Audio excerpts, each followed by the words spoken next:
versículos, pode colocar o 12, eu falei com o irmão lá 13, mas 12, 13, 14, Colossenses 1, versículos 12, 13 e 14.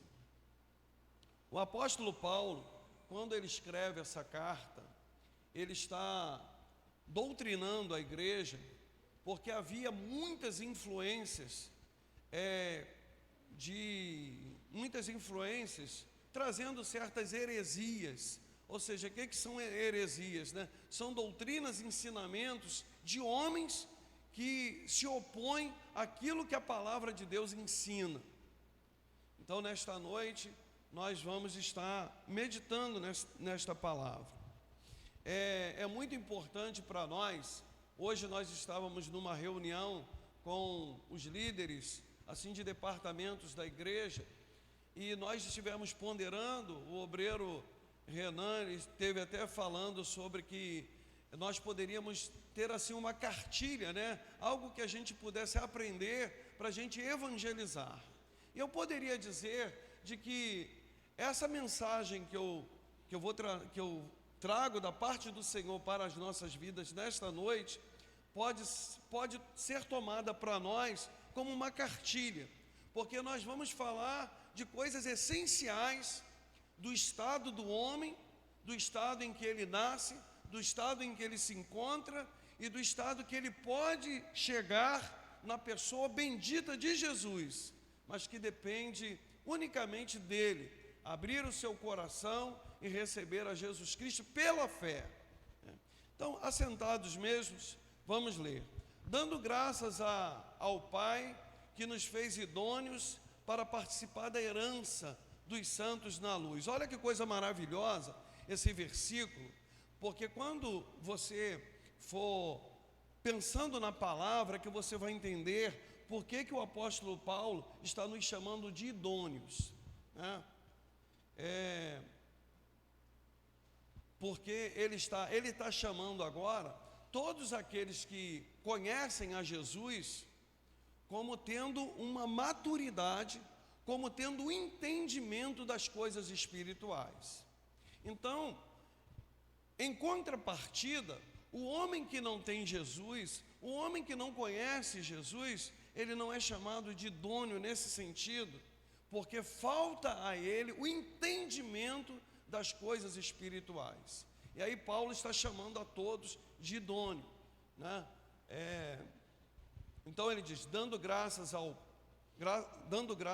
Pai, que nos fez idôneos para participar da herança dos santos na luz, o qual nos tirou das potestades das trevas e nos transportou para o reino do Filho do seu amor. Olha, outra coisa interessante. Quando nós cremos na pessoa de Jesus, nós somos transportados. Ou seja, Jesus, ele nos resgata. É como se fosse, agora há pouco tempo, né?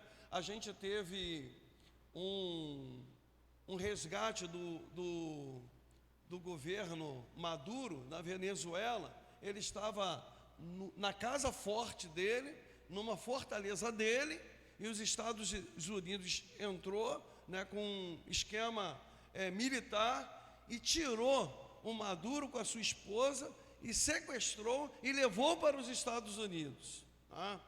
E assim, a gente vê a situação de um sequestro, né, de um poderio, de que leva um poder que pega e leva e transporta para um outro lado.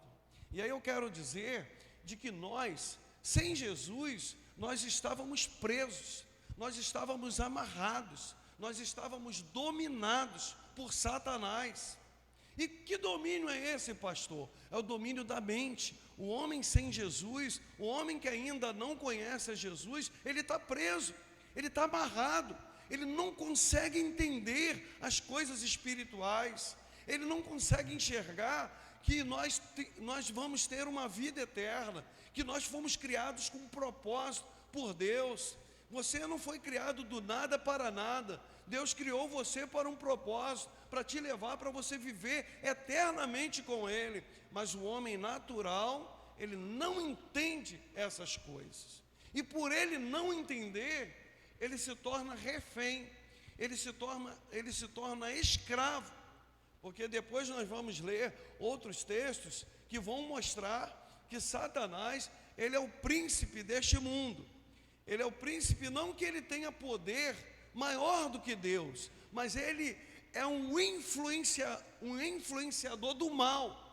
E o homem, quando o homem ele nasce, por ele estar separado da vida de Deus, ele recebe a influência do mal. E por causa dele receber a influência do mal, ele se torna refém do mal. E também, como ele ainda não tem Jesus, a sua carne domina completamente para as vontades da carne. E aí todos nós lemos lá em Romanos, no capítulo 8, que a carne, ela é inimiga de Deus. A carne leva o homem para a morte, para a humilhação. Então aqueles que vivem vivendo pela carne, alimentando a carne, fazendo as vontades da carne, ele só está pecando, indo a caminhos, passos para a cova, para a morte, porque o salário do pecado é a morte, mas o dom, o presente de Deus para nós é a vida eterna. Então vamos lá, o qual nos tirou da potestade das trevas. Irmãos, Paulo diz que no capítulo 8 também de Romanos, portanto agora nenhuma condenação há para quem? Para quem está em Cristo Jesus. Sabe o que isso significa? Que o diabo não tem nenhum poder contra você. O diabo não tem nenhum poder sobre a sua vida. Ele está manietado pelo poder de Jesus. Jesus te tirou do império, Jesus te tirou do poder de Satanás. Agora você pode me perguntar, pastor, mas eu posso voltar e dar legalidade? Pode. Aí quando o homem dá legalidade, quando o homem vai nos desejos da sua carne, nas vontades da sua carne, e dando lugar ao maligno, ele pode fazer a vontade do inimigo, e assim o inimigo, que é covarde, ele entra e invade e leva também um crente, também a cair. Embora ele não tenha o poder de levar o crente para o inferno, mas ele tem poder para levar o crente ao pecado, se desviar da igreja, se afastar de Deus. E uma vez o crente se afastando de Deus e da sua presença, ele deixa de usufruir daquilo que Deus tem para os seus filhos. Então vamos lá, versículo 14. Em quem temos a redenção pelo seu sangue, a saber, a remissão dos pecados. Deus, Jesus, ele perdoou os nossos pecados. Que pecados são esses, pastor? Eu queria ler um texto com vocês, que está em Lucas capítulo 4, versículo 6. Lucas 4, versículo 6, é uma passagem que Satanás está tentando a Jesus, e olha o que ele diz para Jesus. E disse-lhe o diabo: dar-te-ei a ti todo este poder e a sua glória, porque a mim me foi entregue, e dou a quem quero. Olha, Satanás está dizendo que ele recebeu um poder, né? E esse poder que ele recebeu, essa glória, ele também estava oferecendo a Jesus, né? Primeiro que você tem que entender que Satanás é mentiroso, é enganador, e ele está aqui falando com Jesus, que ele poderia dar a Jesus a fama do mundo, né? Ele poderia fazer com que Jesus tivesse um sucesso, se ele se curvasse diante de Satanás. E aí Jesus, por final, Jesus manda, né, para trás de mim, se arreda de Satanás, né, e Satanás não teve sucesso a pessoa de Jesus. Mas o diabo, ele está aqui fazendo uma declaração. E por que ele está fazendo essa declaração? Ele está fazendo essa declaração porque lá no Éden, quando Deus disse para o homem, quando Deus já havia falado para o homem, você agora vai crescer, multiplicar, você vai dominar sobre os peixes do mar, você vai dominar sobre as plantas, você vai cuidar das plantas. Então Deus deu o governo ao homem, para que o homem dominasse todas as coisas. Mas o fato do homem não obedecer a Deus, ele perde essa liderança, perde esse poder, e aí esse poder de influência passa a pertencer a Satanás. Por isso é que o diabo, ele diz aqui que ele vai dar, que ele vai abençoar, e a gente sabe que muitas pessoas no mundo material fazem pacto com Satanás, são verdadeiros, pessoas verdadeiramente escravas de Satanás. Eu tinha um colega, o Kleber, e ele era do candomblé na época, e ele dizia para mim que Satanás mandava ele ir para dentro do cemitério para catar as coisas, e sempre tinha uma ordem de alguma coisa, né? E ele nunca chegou a falar dessas bruxarias, mas como já ouvi de alguns bruxos, né, contarem de que Satanás manda eles irem abrir a cova, tirar as vísceras das pessoas para comer, isso uma prova da escravidão, da condição que a pessoa chega de servir a Satanás. E na verdade, o homem sem Deus, ele passa a ser um escravo de Satanás. Quantas pessoas querem parar de fumar? Quantas pessoas querem parar com seus vícios, com as drogas? Quantas pessoas querem deixar, mas muitas vezes estão sob o domínio do inimigo sobre a sua vida. Mas Jesus, ele veio para trazer essa liberdade para todos nós. Nós não estamos na condição de julgar a pessoa de ninguém. Eu até acredito de que para algumas pessoas a libertação ela pode passar por um processo. Às vezes acontece com pessoas de forma repentinas, mas com outras acontece num processo mais demorado. Mas uma coisa que eu posso garantir, de que todas aquelas pessoas que se aproximam de Jesus e que dizem: Senhor, toma conta da minha vida, essas pessoas, elas recebem a libertação, elas recebem o poder de Jesus em suas vidas. Sempre cito esse testemunho, porque o diácono Roberto, ele não se importa, né? Já conversei com ele sobre isso, mas o diácono Roberto, ele, quando estava para se batizar, e ele contando ainda das suas fraquezas, e eu perguntei para ele assim: irmão Roberto, o irmão recebeu Jesus como Senhor da sua vida?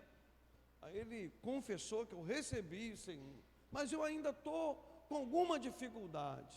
Eu falei assim: mas se o irmão recebeu Jesus de coração, Jesus ele vai te libertar de toda a situação que você está vivendo. E assim aconteceu. Muitas vezes não é fácil, né? Não é fácil porque a nossa carne, ela não se converte. A nossa carne, ela quer aquilo que a gente se vicia. Mas numa luta com Deus, numa guerra com Deus, todos conseguem, né? Mesmo que o processo lento, demorado, mas eu posso dizer isso para você: não desista.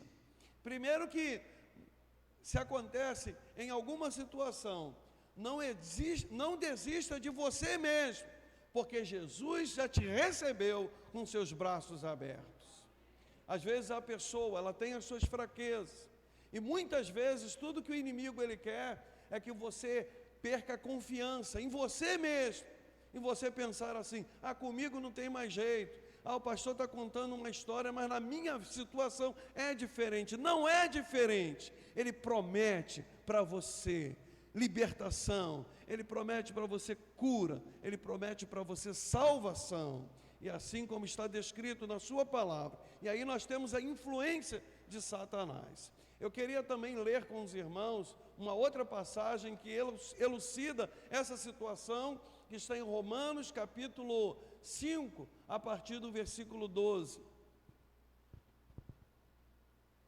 Está aqui, portanto, como por um homem entrou o pecado no mundo. Olha, quem é esse homem? Porque às vezes a pessoa não se dá conta de que aquilo que aconteceu lá no Éden foi real, é fatal. Aconteceu porque às vezes a pessoa pensa assim: eu já nasci, não tenho nada a ver com Adão. Não, quando você nasceu de um homem que foi criado por Deus, Adão, e esse homem pecou, e o pecado dele entrou no mundo, e por conta desse pecado, todos que nascem, já nascem com pecado, já nascem separados de Deus, e aí precisa de um momento de se voltar para Deus, mas todos nós nascemos. Eu nasci praticamente aqui dentro da igreja, né?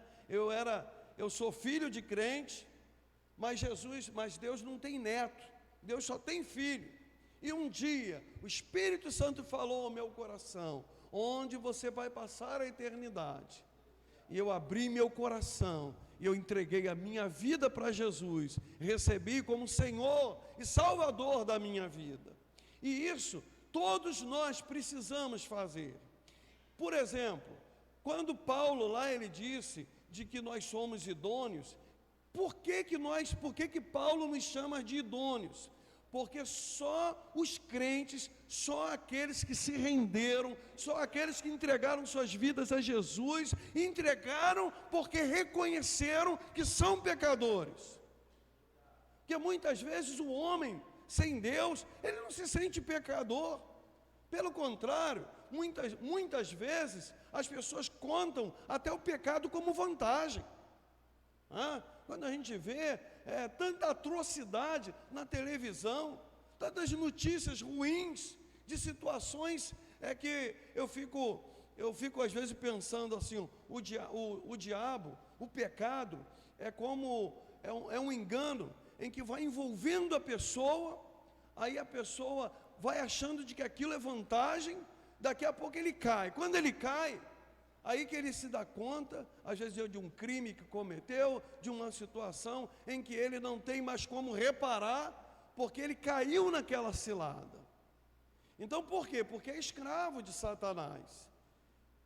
O diabo, está lá em João capítulo 10, que o diabo, ele veio para matar, roubar e destruir.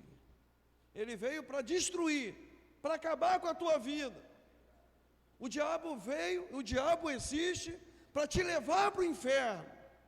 Olha, imagina, você sem Jesus, você vai morar junto com Satanás no inferno, que não é nem a casa dele, ele não tem nem poder sobre o inferno, porque quando Deus ele estabeleceu o seu juízo, e todos aqueles que não entregaram suas vidas a Jesus, infelizmente, é o que a Bíblia diz, é aquilo que a gente acredita, e as pessoas serão lançadas no inferno, no lago de fogo, para eternamente viver separado da presença de Deus. Então, quando Paulo fala de que nós somos idôneos, Paulo está dizendo de que caiu a ficha em nós. Nós tivemos entendimento das coisas espirituais. Nós entendemos o nosso estado, o estado em que nos encontrávamos, o estado de pecado, o estado de domínio sobre a nossa vida. E aí nós nos rendemos. Ninguém se converte sem arrependimento. Todos nós, uma das características, do sinal, é nós entendermos que nós somos pecadores. Nós entendemos e nós admitirmos, nós somos pecadores. E uma vez pecadores, nós precisamos de um Salvador, de alguém que possa nos resgatar, alguém que possa nos salvar, para nos garantir a vida com Deus. E essa pessoa é Jesus. Então aqui está, portanto, como por um homem entrou o pecado no mundo, lá Adão, e pelo pecado a morte, ou seja, a morte aqui é espiritual, separação de Deus. Não quer dizer de que assim que Adão pecou, ele logo morreu fisicamente. Ele ainda viveu muito tempo, mas logo daquele momento em que ele pecou, ele perdeu o relacionamento, ele perdeu a comunhão que tinha, e ele foi tirado daquele lugar que era especial, que era o jardim, um lugar separado, onde Deus passava por ali todos os dias, para cumprimentá-lo, para falar com ele. Mas depois do pecado, depois da desobediência, entrou o pecado no mundo. Os irmãos, imaginem a força do pecado, o poder do pecado, que numa família, a primeira família, os irmãos um irmão matou o outro, por causa do pecado, por causa da desobediência. Uma vez entrando a desobediência, entra o poder de Satanás, o poder do pecado entrou no mundo, por causa da desobediência de Adão. Então entrou a morte, assim também a morte passou a todos os homens. Quer dizer, todos os homens, por isso que todos pecaram. Irmãos, primeiro, que nós passamos a ser idôneos, porque nós entendemos que a Bíblia é a palavra de Deus. A Bíblia não é um livro escrito por homem, não, a Bíblia escrita é a palavra de Deus, e tudo que está escrito aqui nesse livro é a verdade. E nós cremos na palavra de Jesus, que Jesus diz: passarão os céus e a terra, mas as minhas palavras não hão de passar. E examinais as Escrituras, porque vós cuidais ter nela a vida eterna, e são elas que de mim testificam. Então, nós cremos nessa palavra. O que está escrito é verdade, e por isso nós pregamos, e por isso nós vivemos. E aí a gente vê o poder de Jesus na nossa vida, de transformação, de mudanças. Quantas vezes nós temos uma fraqueza, nós temos uma dificuldade, e aí nós clamamos ao Senhor, nós oramos ao Senhor, e aí o Senhor nos ajuda, e nós nos mantemos de pé. Nós não nos mantemos de pé porque nós somos melhores, nós nos mantemos de pé porque o Senhor nos sustenta em suas mãos. Amém? Continuar aqui a leitura. Porque até a lei estava o pecado no mundo, mas o pecado não é imputado, não havendo lei. No entanto, a morte reinou desde Adão até Moisés, até sobre aqueles que não tinham pecado, à semelhança da transgressão de Adão, o qual é a figura daquele que havia de vir. Mas não é assim o dom gratuito como a ofensa, porque se pela ofensa de um morreram muitos, muito mais a graça de Deus e o dom pela graça, que é de um só homem, Jesus Cristo, abundou sobre muitos. Olha que bênção, que nós recebemos a Jesus Cristo como Senhor da nossa vida. E aí as coisas mudaram, nós fomos transformados, nós vivemos agora a vida de Deus, nós recebemos o Espírito Santo de Deus, nós temos o Espírito Santo. Logo quando você recebe Jesus Cristo como Senhor da sua vida, Deus ele vai habitar dentro de você, Ele faz de você a morada dEle. A morada que Ele quer te encontrar não é nessas quatro paredes, a morada que Ele quer encontrar é no teu coração, fazer morada dentro de você. O próprio Deus, Ele diz que vai jorrar como uma fonte de águas vivas dentro do teu ser. Você vai sentir alegria, você vai sentir força, você vai aprender a palavra, você vai aprender a orar, você vai aprender a pregar, você vai entender, porque a você vai ser revelada a palavra da verdade. Então é o que Paulo está dizendo aqui para nós. Versículo 16: e não foi assim o dom como a ofensa, por um só que pecou, porque o juízo veio de uma só ofensa, na verdade, para condenação, mas o dom gratuito veio de muitas ofensas para a justificação. Queria ler mais um texto com os irmãos, que é um hino, que a gente pode dizer que é um hino da nossa vida, da nossa nova vida em Cristo, que é 1 Coríntios capítulo 15, versículo 45, 1 Coríntios capítulo 15, versículo 45. Esse texto é um texto que Paulo vai falar para a igreja, explicar para a igreja. É um texto muito importante, porque é uma prova de que quando Jesus ele ressuscitou, não foi uma história de garochinha, não foi uma história inventada, foi algo evidenciado. E Paulo nesse capítulo, ele fala que antes de Jesus subir, ele foi visto por mais ou menos 500 irmãos. Então muitas pessoas testemunharam. E uma das maiores provas de que Jesus ele ressuscitou é que nenhum dos seus discípulos, nenhum dos seus apóstolos arriscariam a sua vida se eles não crescem na verdade. Eles viram que eles passaram 3 anos, quase 4 anos com Jesus.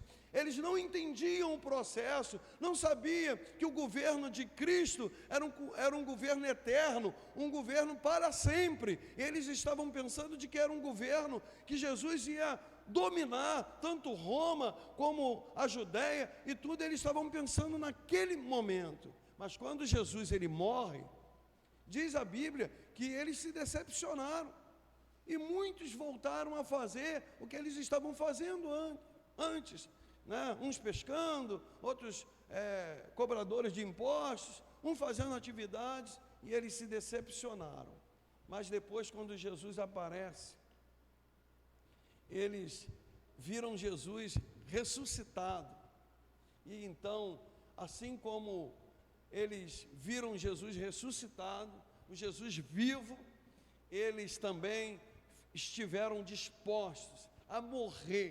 O apóstolo Paulo, ele sabia tanto que ele não sabia nem o que era melhor, né? Eu não sei se é melhor eu morrer para ir logo estar com o Senhor, ou se é para eu continuar fazendo a obra, porque aí ele vai dizer de que o morrer para ele era ganho, que ele tinha certeza de que uma vez o crente morrendo, ele está com Cristo, ele entra logo na presença do Pai. Então diz assim, assim está também escrito: o primeiro homem, Adão, foi feito em alma vivente, o último Adão em espírito vivificante. Ou seja, você nasceu da matéria, você é criatura, você está vivo aí porque você nasceu do primeiro homem. Agora você precisa nascer do último Adão, que é Jesus Cristo. Todos dois foram feitos sem pecado. Tanto Adão, o primeiro, foi feito sem pecado, mas ele pecou. E havendo pecado, entrou pecado no mundo. Agora a Bíblia declara de que Jesus Cristo, nosso Salvador, ele foi tentado em tudo, mas em nada ele pecou. Ele foi gerado dentro da barriga de Maria, por obra e graça do Espírito Santo. Ele não pecou, ele se manteve firme como filho amado do Pai. E você, para nascer também espiritualmente, você precisa crer, mas você precisa entregar, e você precisa dizer: Senhor, eu também entrego a minha vida, e a partir de hoje, eu também quero compreender, eu quero amar a Tua palavra e viver por ela. Se você fizer isso, você vai também, daqui a alguns dias, poder participar da ceia do Senhor. E você vai poder lembrar sempre desse memorial, de que um dia, Jesus ele morreu por você também. Ele pagou o preço de sangue, para que ele pudesse dar a vida dele por nós. E ele deu a sua vida, ele venceu a morte, ressuscitou, vivo está, para voltar e buscar a sua igreja e todos aqueles que também receberem como Senhor e Salvador, também vão desfrutar desta vida. Há alguém aqui nesta noite que quer receber a Jesus Cristo como Senhor e Salvador da sua vida? Se você receber essa palavra, você pode entender de que existe uma força do inimigo que não quer que você entregue a sua vida a Jesus. Mas se você tiver coragem, se você tiver determinação, você não vai se arrepender de uma decisão tão importante que vai te dar o passaporte para você ir para a eternidade e viver com Jesus Cristo e com toda a família de Deus que Ele tem resgatado.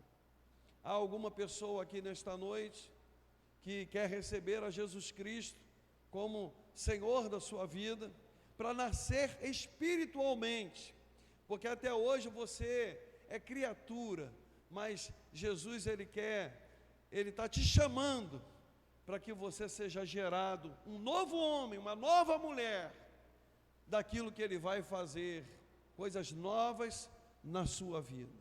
Mas essas coisas elas acontecem quando a gente entrega nossa vida a Jesus.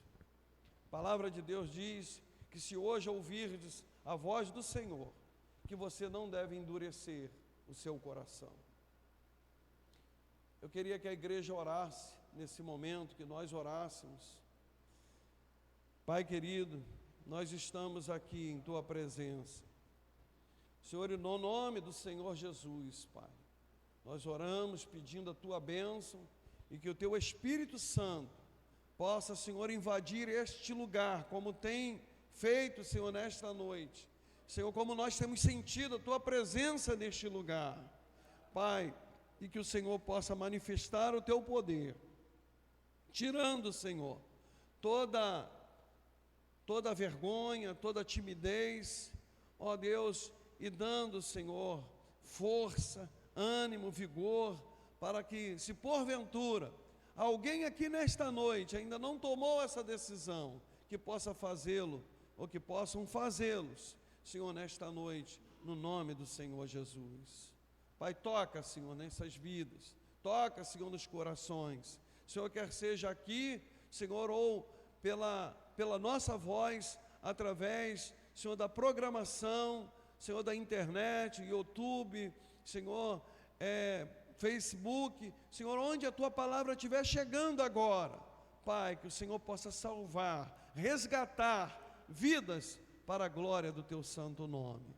Para isso, Pai, nós oramos e abençoamos o Teu povo, no nome do Senhor Jesus. Amém e amém. Amém. Glória a Deus.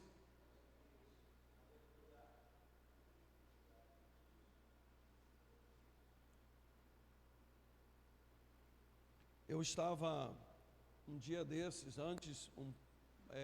foi no dia 4 de janeiro, quando eu ia entrar de férias, e aí eu estava ali na porta, e o Eduardo falou para mim assim: pastor, hoje que eu ia aceitar Jesus, o pastor não fez apelo, né? E aí, ali mesmo, eu perguntei a ele se ele queria aceitar Jesus, e lá na porta mesmo ele levantou as suas mãos, né? Então, na verdade,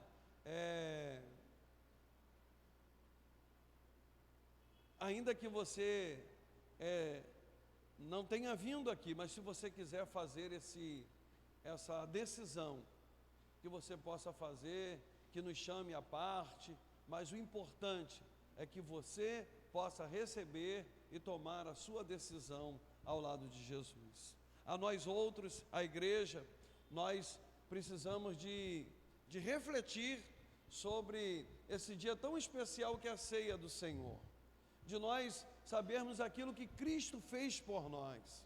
E o apóstolo Paulo diz que o amor de Cristo, ele me constrange.